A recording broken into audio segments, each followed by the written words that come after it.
বিরিয়ানি কি খরগোশ পোলাও নাকি বিরিয়ানি খেয়ে দেখো। হ্যালো এভরিওয়ান, কেমন আছো সকলে? চলো আবারও একটা নতুন ব্লগ নিয়ে চলে আসলাম। আজকে সকাল থেকে কোনো বৃষ্টির কোনো চিহ্নই ছিল না, কিন্তু দেখো না এই 8:30টার থেকে হঠাৎ দেখি বৃষ্টি। তো সকাল সকাল বাজার থেকে দেখো সারা সপ্তাহের মাছ আমাদের কিন্তু একবারেই নিয়ে আসা হয়। তো এদিকে সব রকম মাছ এখন ধুয়ে টুয়ে তোমার ফ্রিজের মধ্যে স্টোর করে রাখা হবে। এদিকে আছে ইলিশ মাছ, তারপরে এখানে তোমার ভেটকি মাছ, আর তারপরে আছে ট্যাংরা মাছ, আর চিংড়ি মাছও আছে, গলদা চিংড়ি, তারপরে কাতলা মাছও আছে, সব রকমের মাছই কিন্তু আছে। তো আমি মোমোকে স্কুলে দিয়ে আসলাম। আজকে আবার বৃষ্টি পড়ছে বলে স্কুলে বললো সব বাচ্চা আসেনি, তো যে কোনো টাইমেই ছুটি হয়ে যেতে পারে। আসলে সকাল থেকে কিন্তু বৃষ্টিটা হয়নি, ওই জন্য পাঠালাম, ভাবলাম দেখি। কিন্তু এই 8:20 পর আমরা বেরোলাম, তারপরেই এত জোরে বৃষ্টি, তো তাই হয়তো ম্যাক্সিমাম বাচ্চা আসতে পারেনি। তো এখন বসে আছি, তাই আর চেঞ্জ করলাম না, স্নান করতেও গেলাম না, দেখি আবার কখন ডাক পড়ে স্কুল থেকে।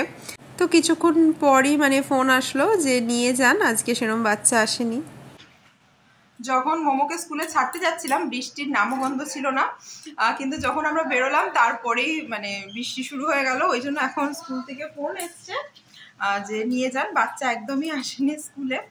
কিন্তু এখন তো বেরোতে পারছি না, আমাদের তো ঠিক করা টোটো আছে, তো টোটো আসুক, তারপর ওই জন্য বারবার গিয়ে গিয়ে চেক করছি এসছেন কিনা উনি।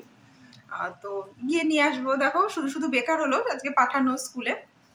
আসলে সকাল থেকে বৃষ্টি হচ্ছিল না, তাই ভাবলাম হয়তো যে হবে হয়তো স্কুল। কালকে তো সকাল থেকে বৃষ্টি হচ্ছিল বলে পাঠাইনি। এরকম হঠাৎ করে যে স্কুল টাইমে এই বৃষ্টিটা হবে কি করে বুঝবো।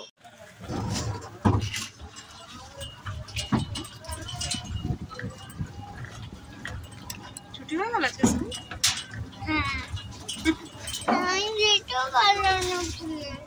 স্কুলে গেলি তো, আবার চলে আসি। সবাই আসেনি কেন? সবাই বৃষ্টিতে মনে হয় ঘুমিয়ে পড়েছে। তো বেশ কয়েকদিন ধরে বৃষ্টি হচ্ছে, আজকে মাও অফিস গেল না বৃষ্টির জন্য। দেখো আমরা টোটোর মধ্যে এখন ঘর বানিয়ে যাচ্ছি, মোমোর ভাষায়। মোমো বলে টোটোর মধ্যে একটা ঘর হয়ে গেল। আর দেখো তাই বৃষ্টি হয়ে যাওয়ার পরই প্রকৃতিটা এত সুন্দর লাগে, চারিদিকে সবুজ আর সবুজ, আমার তো খুব ভালো লাগে। আর শ্রাবণ মাস তো সবুজেরই প্রতীক চিহ্ন, তাই না? তো দেখো বাজারও মোটামুটি বসেছে, টুকটাক মানুষজন আসছে এইখানে। তো আজকে ভাবছিলাম খিচুড়ি খাবো, মাকে বললাম যে চলো আজকে খিচুড়ি রান্না করি। মা বলছে সে আমরা তো খেতে পারি, কিন্তু আমার বুনু তো খাবে না, আমার মেয়ের কথা বলছে আর কি। ও খিচুড়ি একদমই লাইক করে না ছোটোর থেকেই। তাই জন্য তাহলে মা বললো যে তাহলে পোলাও বা ফ্রাইড রাইস এই টাইপের কিছু কর। আমি বলছি ঠিক আছে তাহলে তাই করি। এদিকে জানো টোটোতে আস্তে আস্তে ওকে জিজ্ঞেস করছি কী রে তুই পোলাও খাবি না খিচুড়ি খাবি? বলছে খিচুড়ি খাবো।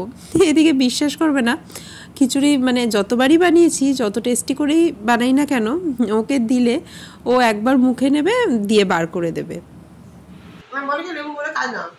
এখন লেবু অন্য রকমের স্টাইলে খাবে, এখন চুষে চুষে খাবে না। হ্যাঁ আমি তো এরকম ভাবে চুষে চুষে ওকে দিই। তো চলো আজকে বৃষ্টির দিনে কী কী রান্নাবান্না করি দুপুরের লাঞ্চের জন্য সেটাই তোমাদের দেখাচ্ছি। মোমোকে স্কুল থেকে নিয়ে আসলাম, দিয়ে এখন আমি রান্নাবান্নাটা শুরু করলাম। এই দেখো চিংড়ি মাছটা নুন হলুদ মাখিয়ে রেখে দিয়েছি, এটা দেবো পোলাওতে। এদিকে গাজর বিনস এগুলো মাই কেটে রেখেছে। তো এই দেখো তেলে প্রথমে পেঁয়াজটা ভেজে নেবো।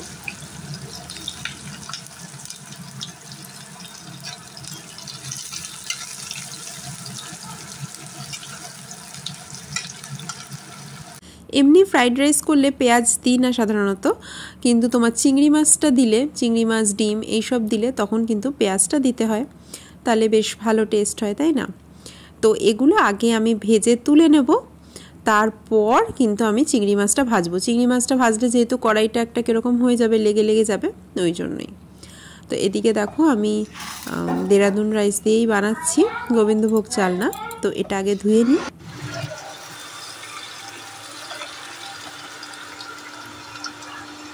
তো মা ভেটকি মাছের ফিলে আনেনি, এমনি নর্মাল পিসই এনেছে।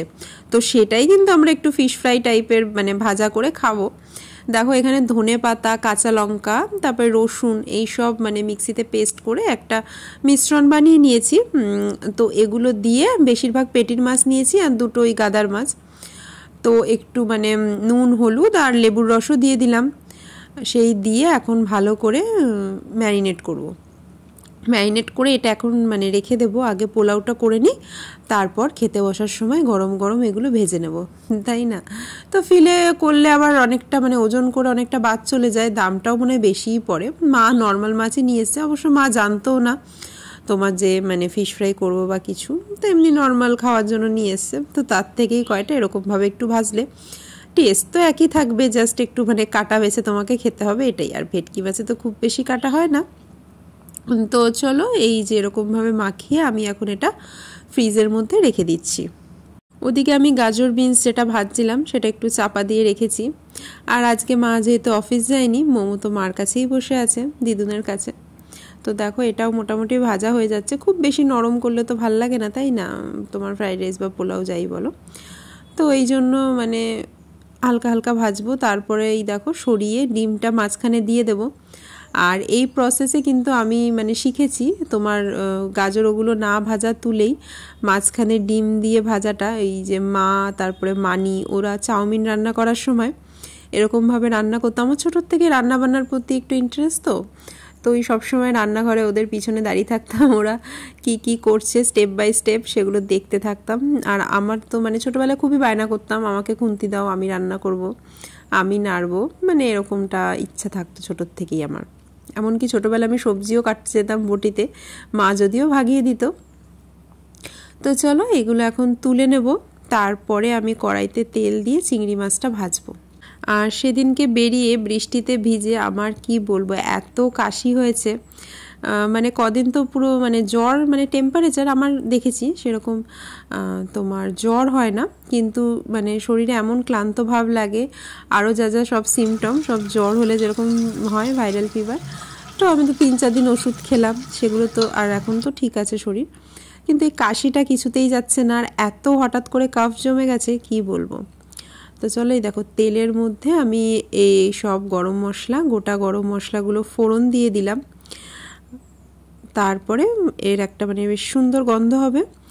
তো এখানে আমি বেশ খানিকটা ঘিও দিয়ে দেব। ঘি দিয়ে তারপর আমি এই যে এই চালগুলো সব একদম জল ঝরিয়ে শুকনো করে দিয়ে দিয়েছি। এবারে আমি পরিমাণ মতো নুন দেব। আর হলুদটা কিন্তু আমি মানে দিলাম না, অ্যাভয়েড করলাম, যেহেতু মোমোর একটু সাদা সাদা রাইসই পছন্দ। ওর এমনিতেও বলে সাদা ভাত খাবো। ওর বাবাও কিন্তু সাদা পোলাওটাই দেখেছি বেশি পছন্দ করে। মানে ওর বাবা এমনি কিন্তু কখনো বলবে না যে এটা ভাল লাগে বা ওটা ভাল লাগে, কিন্তু মানে মাঝে মাঝে বলে যে সাদা পোলাও করছো কি হোয়াইট কালারের। মানে ওর বাবারও ইয়েলো পোলাওয়ের থেকে হোয়াইটটা বেশি পছন্দ। ওর কি করবে, 1 2 লেখার জন্য খাতা বার করলাম, সেগুলো রেখে দিয়েছে। হাতটা দেখ, ওই দেয়ালটা দেখ। এটা কি করেছিস? ঠোঁটটা দেখ, ঠোঁটে কি হয়েছে, ঠোঁটটা দেখি। তো দেখো এদিকে ওকে কালার পেন্সিল দেওয়া হয় মানে খাতায় ড্রয়িং করার জন্য, আর ও পুরো দেওয়াল টেওয়াল আমাদের ভরিয়ে দিয়েছে, হাতে মুখে লাগিয়ে একাকার অবস্থা। তো ভাবলাম যে ওকে একটা শশা কেটে দিয়ে আসি, খেতে থাকবে, এখনও তো রান্না হয়নি। তো তারপরে দেখো আমি এই যে চালের 1.5 গুণ পরিমাণ জল দিয়ে দিলাম, মানে কাপ মেপেই চাল দিয়েছিলাম, 1.5 কাপ মতো করে জল দিলাম, দিয়ে ফুটিয়ে এবার এটা কমিয়ে রেখে দেবো। তারপরে 10 মিনিট পর এসে আমি ওই তোমার সবজি, তারপরে ডিম, চিংড়ি মাছ যেগুলো যেগুলো সব মানে আর কি ভেজে তুলে রেখেছিলাম ওগুলো দিয়ে মিক্স করলাম। একটু হালকা তোমার গরম মশলার গুঁড়ো, তারপরে একটু চিনি, তারপরে তোমার গোলাপ জল, মিঠে আতর, এই সমস্ত কিছু দিয়ে আমি কিন্তু বেশ খানিকক্ষণ চাপা দিয়ে রেখে দিয়েছিলাম। এখন আমি মাকে বললাম দেখো এইটুকুনি কড়াইতে জমাট বেঁধে যাচ্ছে। তো মা তাহলে বললো তাহলে দাঁড়া বড় একটা ডেচকি পাত্রে ঢেলে দিই, তাহলে বেশ ছড়ানো থাকবে, নইলে একসাথে থাকলে জমাট বেঁধে যাবে, তাই না? কেন আসো বসো।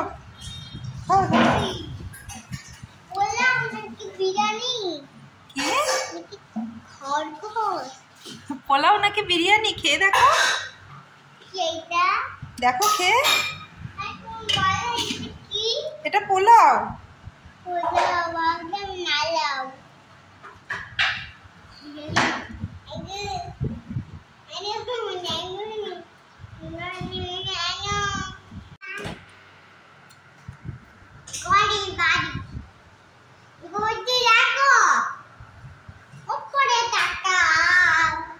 তো মোমোকে আগে পোলাওটা খাইয়ে দিলাম, কারণ ওর ঘুম ঘুম পেয়ে যাচ্ছিল, তাই জন্য ভাবলাম ওকে আগে পোলাওটা খাইয়ে দিই, মাছটা পরে খাওয়াবো। তো দেখো আমি একটা ডিম, তার মধ্যে কর্নফ্লাওয়ার, একটু নুন গোলমরিচের গুঁড়ো দিয়ে জাস্ট একটা হালকা পেস্ট করে নিলাম। এইবারে কড়াইতেও তেল গরম হতে দিয়ে দিয়েছি। তো এবারে মাছের পিসগুলো বার করব, ওই গোলায় ডোবাবো আর ভাজবো, ব্যাস তাহলেই হয়ে যাবে। আর ভাজার সময় মানে এত সুন্দর একটা গন্ধ বেরোচ্ছিল কি বলবো, তোমার মানে ভেটকি মাছের গন্ধটাই আলাদা, তাই না বলো? এই দেখো অনেকটা ওই তোমার ফিশ বাটার ফ্রাই যেটা হয় না, সেই টাইপের হয়েছিল। মানে কাটলেট তো একটু হার্ড তোমার কভার হয়, তুমি যদি কাটলেটের মতো বানাতে চাও তাহলে এরকম কর্নফ্লাওয়ার বা ডিমের গোলায় চুবিয়ে তোমার সুজি দিয়ে তুমি ওটাকে শুকনো কোটিং করতে পারো, সুজি, বিস্কিটের গুঁড়ো এইসব দিয়ে। কিন্তু আমরা একটু নরম টাইপের, মানে একটু মুচমুচে হবে আবার নরম থাকবে সেরকম চাইছিলাম বলে এরকম মানে ওয়েট গোলাতেই ভিজিয়ে আমি এটা ভেজে নিলাম। তো এদিকে একটু শসা পেঁয়াজ কেটে নিলাম, সাথে লেবুর রস চিপে। তো মা বলল কতগুলো কুমড়ো ফুল আছে, এটারও তো গোলা বেঁচে যাবে। মারা কিছুই মানে নষ্ট হতে দেয় না বলো, তাই জন্য ওই কুমড়ো ফুলটা দিয়ে ওই গোলায় করে বললো দাঁড়া কটা কুমড়ো ফুলের বড়াও ভেজে নিই। তো আমার তো এদিকে খুব খিদে পেয়ে যাচ্ছিল, আমি বললাম দাঁড়া আমি খেতে বসে পড়ি, কারণ আমার মোমোকে ঘুম পাড়াবো, আমি না গেলে তো ঘুমাবেও না। তো আমি খেতে বসে পড়লাম, তারপরে মা আর দিদাও খেতে বসে পড়লো আমার সাথে। তো আজকে মানে বৃষ্টির দিনের খাওয়া দাওয়াটা বেশ ভালোই হয়েছে।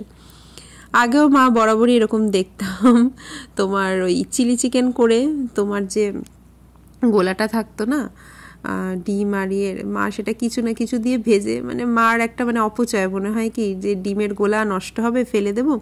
ছোটোবেলার থেকে মাকে দেখে দেখে ওই রকমই শিখে গেছি আমিও, যে কিছু জিনিস অপচয় করা যাবে না, এটা মাথার মধ্যে যেন একটা ঢুকে গেছে। আর মায়ের থেকেই তো মেয়েরা শেখে বলো সংসারের খুঁটিনাটি টিপস, তাই না? তো চলো এখন খাওয়ার টাইম। বেশ ভালোই লাগছিল খেতে। আমি স্নান ধান করে চলে এসেছি। তো ওর বাবার জন্য মাছগুলো কাঁচাই রেখে দিলাম, সন্ধেবেলা যখন আসবে অফিস থেকে তখন ভেজে দেব। আর পোলাওটাও ছিলই অনেকটা, একটু বেশি পরিমাণেই করেছিলাম, গরম করে দেব। তো এই দেখো এখন খাওয়া দাওয়ার পর্ব। প্রথমে ভেবেছিলাম পোলাওটা গোবিন্দভোগ চাল দিয়ে করব, কারণ চিংড়ি মাছের পোলাওটা গোবিন্দভোগ চালের সাথেই কিন্তু ভালো যায়। কিন্তু আমি মানে দেখলাম যে না, ঘরে নেই গোবিন্দভোগ চাল, তাই জন্য এটা দিয়ে করলাম। তো একদিকে ভালোই হয়েছে, বেশ ছড়ছড়ে টাইপের হয়েছে। গোবিন্দভোগ চাল মানে যতই করো একটু অল্প পরিমাণে করলে ঠিক আছে, একটু বেশি পরিমাণে করলে একটু জমাট বেঁধে যায়। অবশ্য ঠিকঠাকভাবে করলে আবার ঠান্ডা হয়ে গেলে তখন কিন্তু আবার ছাড়া ছাড়া হয়েই যায়। তো দেখো এই যে দিদা বসেছে খেতে, আর ওদিকে মা, আর এদিকে আমি। তো মোমো মোটামুটি আমাদের সবকটা দেওয়ালেই এমন রং করে ফেলেছে। তো এখন ভাবছি যে নতুন ফ্ল্যাটে গেলে আর কালার করাবো না, শুধু শুধু দেওয়ালটা নষ্ট হবে বলো। তো ভাবছি যে পুট্টি করেই ঘরে চলে যাব, নইলে আবার বারবার রং করাতে হবে। কি অবস্থা করেছিস বিছনার?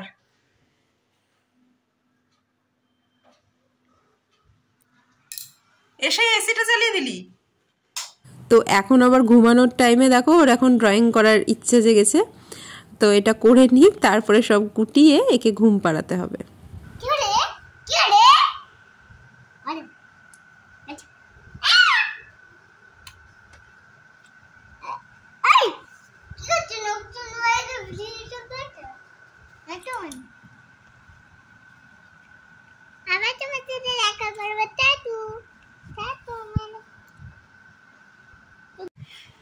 তো দেখো বিছনার যা হাল করেছে, এখন বিছনাটা একটু গুছিয়ে নিই। সত্যি বাবা দেওয়ালটা দেখো পুরো ভরে দিয়েছে। তো ঠিক আছে, গুছাবো, আমরা এর মধ্যেই ঘুমাবো। তো চলো, আমাদের খাওয়া হয়ে গেছে, মোমোরও খাওয়া হয়ে গেছে, এখন আমরা দুজনে ঘুম ঘুম করবো, তাই তো? আর চলো আজকের ব্লগটাও তাহলে এখানেই শেষ করে দিচ্ছি।